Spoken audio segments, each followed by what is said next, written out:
জাপানের দিকে তাকায় সেখানে মাত্র 10% আপনার ইয়াং এনার্জেটিক আছে। টোটাল ইউরোপে 17% আছে, আর বাংলাদেশে 66%। তো এই 66%কে যদি আমরা কাজে লাগাতে পারি, এবং প্রতি বছর কিন্তু 20 থেকে 25 লক্ষ ছেলে মেয়ে তারা কর্মসংস্থানে বের হচ্ছে, পড়াশোনা করে তারা বের হচ্ছে, তাদেরকে তো প্রোভাইড করতে হবে। প্রোভাইড করতে হলে আমাদেরকে এখানে অবশ্যই রাজনীতিবিদরাই কিন্তু তাদেরকে একটা দিক নির্দেশনা দিবে, এবং সেখানে আমাদের ইন্ডাস্ট্রি বলেন, আমাদের অর্থনীতি বলেন, প্রতিটা কর্মক্ষেত্রে তাদেরকে আমরা প্রোভাইড করতে পারবো। রাজনীতি সবারই সমান অধিকার আছে কাজ করার, এবং এখানে আমাদের ছাত্র রাজনীতি থেকে যদি শিক্ষা নিয়ে তারা যদি জাতীয় রাজনীতিতে আসে, তার কাছে ভালো কিছু পাওয়া যায়। খন্দকার রুহুল আমিন, যেটি খন্দকার মাশরুকুর রহমান বলছিলেন যে বিশেষ করে যারা রাজনীতিতে ভালো কাজের আগমন ওইভাবে না হওয়ায় ধীরে ধীরে সেটি আসলে নেতিবাচক ধারায় চলে গিয়েছে। এখন যারা ছাত্র রাজনীতি করে লেজুর বৃত্তি, ক্ষমতার অপব্যবহার, ক্ষমতার চর্চা সেই জায়গায় চলে এসেছে। ছাত্রদের বিরুদ্ধে অনেক অভিযোগ তৈরি হয়েছে, আবার অনেক ভালো কাজেরও সুনাম আছে বা উদাহরণ আছে আমাদের সামনে। সেইখানে আসলে কি সংস্কার প্রক্রিয়ায় ছাত্রদেরকে সঠিক পথে রাখতে পারে? ধন্যবাদ আপনাকে। আমার এখানে যে জিজ্ঞাসা তা হলো যে আমরা আগে ছাত্র রাজনীতিতে, আমরাও তো একসময় পড়াশোনা করেছি ঢাকা ইউনিভার্সিটিতে, সেখানে দেখেছি যারা ফার্স্ট ক্লাস ফার্স্ট হতো, ইকোনমিক্সে পড়াশোনা করতো, এই ধরনের ছেলেরাই তখন রাজনীতি করতেন। আর এখন কিন্তু সেই ধরনের আপনার রাজনীতি সেই ছাত্রদের ভালো কিছু আমরা কম দেখতে পাই। এখানেও আছে ভালো মেরিটিয়াস অনেকেই আছেন, কিন্তু তারপরেও আগে যে ধরনের ছিল সেটা আমরা কম দেখি। তো তারপর আমি বলতে চাই যেটা অ্যাকচুয়ালি তো রাজনীতি সবারই সমান অধিকার আছে কাজ করার, এবং এখানে আমাদের ছাত্র রাজনীতি থেকে যদি শিক্ষা নিয়ে তারা যদি জাতীয় রাজনীতিতে আসে, তার কাছে ভালো কিছু পাওয়া যায়। এবং একটা দেশকে আপনার অর্থনৈতিক উন্নয়ন থেকে আরম্ভ করে প্রতিটা ক্ষেত্রে সূচকে ভালো করতে হলে কিন্তু রাজনীতিবিদরাই করে। তো সুতরাং রাজনীতিবিদ যেহেতু করে, এই কারণে তাদের প্রতি যে ট্রেন আপ করা, তাদেরকে বিল্ড আপ করা, তাদেরকে সুশিক্ষায় শিক্ষিত করা, সেই ছাত্র রাজনীতি থেকে তাদের শুরু হওয়া উচিত। তো সেখানে যদি তারা টেন্ডারবাজি, হল দখল যে কথা আমরা শুনলাম, এগুলো যদি হয়, তাহলে তো সেখানে ভালো কিছু আমরা পেতে পারি না, তাদের দিয়ে আমরা আশ্বস্ত হতে পারি না। এবং সেখানে প্রতিটা ক্ষেত্রে দেখেছি আমরা যে তারা লাঞ্ছিত হয়েছে, তারা বিপদগামী হয়েছে। তো সুতরাং এখান থেকে আমাদের মনে হয় যে বেরিয়ে আসতে হবে। এখন একটা সুযোগ আছে, এই সুযোগের মধ্যে অপরাজনীতি কখনো ছাত্রদের মধ্যে হওয়া উচিত নয়।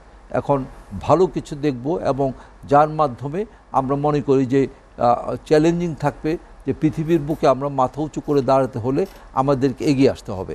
এবং একটি জিনিস আমাদের দেখতে হবে যে বর্তমানে যে আমাদের পপুলেশন, এই পপুলেশনের 66% ইয়াং এনার্জেটিক। এটা কিন্তু বিরাট আমাদের একটা আশ্রয়স্থল, এবং আমরা খুব ভালো পর্যায়ে আমরা যেতে পারি।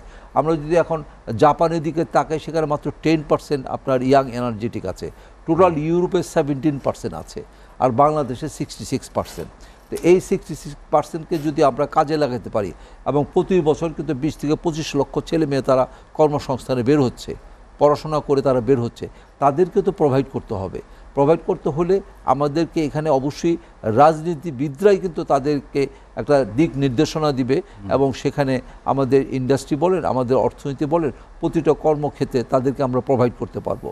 তো সেই দিকে আমরা যদি এগোতে চাই, তাহলে অবশ্যই আমি মনে করি যে সংস্কারের প্রয়োজন আছে।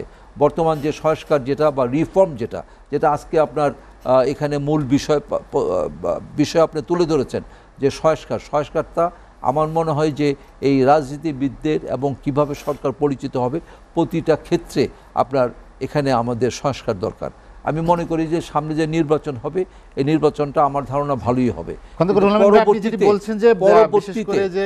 পরবর্তীতে যে যুব সমাজ, আমাদের যে শতাংশের হার থেকে আমরা বিশ্বের সবচেয়ে বেশি যুব শক্তির অধিকারী, সেই যুব শক্তিকে সঠিকভাবে পরিচালিত করার ক্ষেত্রে আসলে তো এখানেই সবচেয়ে বেশি বড় সংস্কার প্রয়োজন। এখানে বেশি সংস্কার, আপনি ঠিকই ধরেছেন।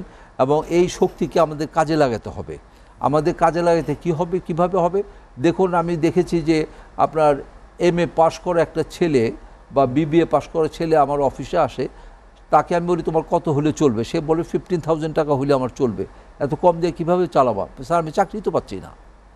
আর আমার যে ড্রাইভার সে আপনার 20,000 টাকা বেতন পায় এবং 3 বেলা খাবার পায় এবং যাওয়ার পথে 200 টাকা পায়, তাহলে তার দেখেন 30,000 টাকা উপরে হচ্ছে। সে পড়াশোনা করছে ক্লাস 8 পর্যন্ত। আর এই ছেলেটা যে আপনার BBA পাশ করলো বা MA পাশ করলো, আপনার সরকারে কত টাকা গিয়েছে এবং যে পিতামাতা তাকে পড়াশোনা করেছে তার পিছু কত টাকা খরচ হয়েছে।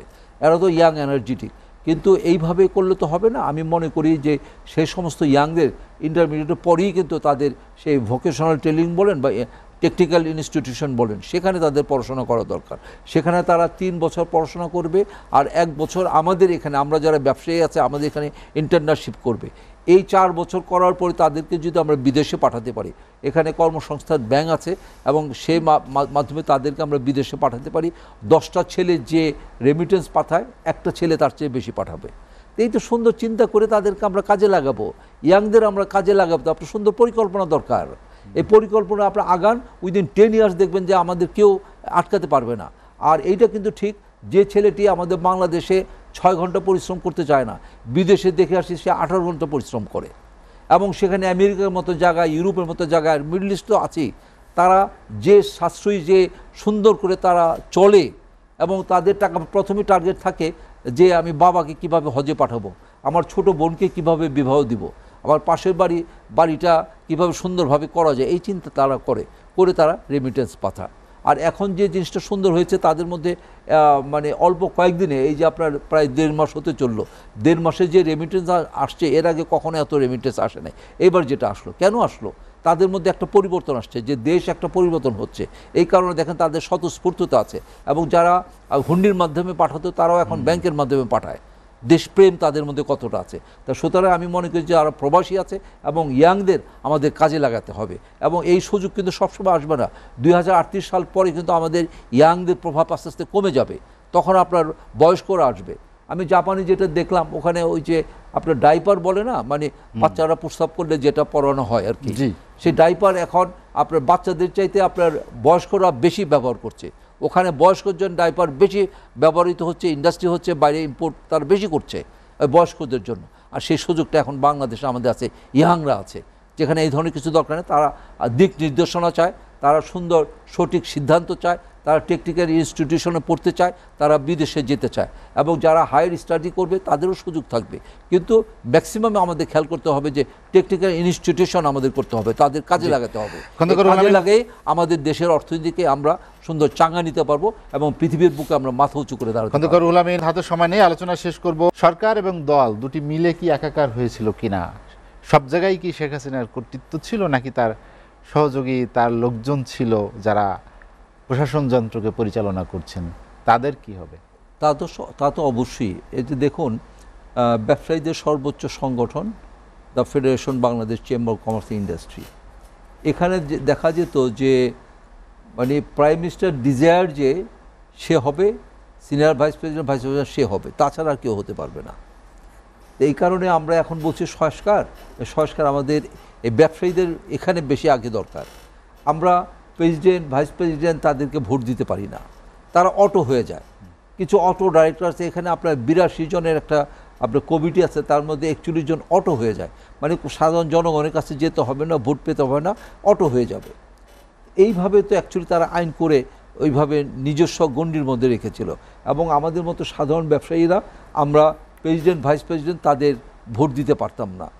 ওই প্রাইম মিনিস্টার থেকে যার কথা আসতো তার পিছিয়ে আমাদের দৌড়াতে হতো। তো আমরা চেষ্টা করতাম কিভাবে যে অন্তত এই ডাইরেক্টর আমরা যারা আছি তাদের মধ্যে নির্বাচনটা হয়ে তাও তো জনগণ কিছুটা আমাদেরকে ভোট দিয়ে আপনার ওই যে দুধের স্বাদ ঘুলে মিটিয়েছে, নাহলে এটাও হতো না। তাই এই জন্য আমি মনে করি আমাদের এখন সবচেয়ে বড় সংস্কার এটা দরকার, যে তা হলো যে সরাসরি ভোটে যেন আমরা প্রেসিডেন্ট, ভাইস প্রেসিডেন্ট নির্বাচন করতে পারি।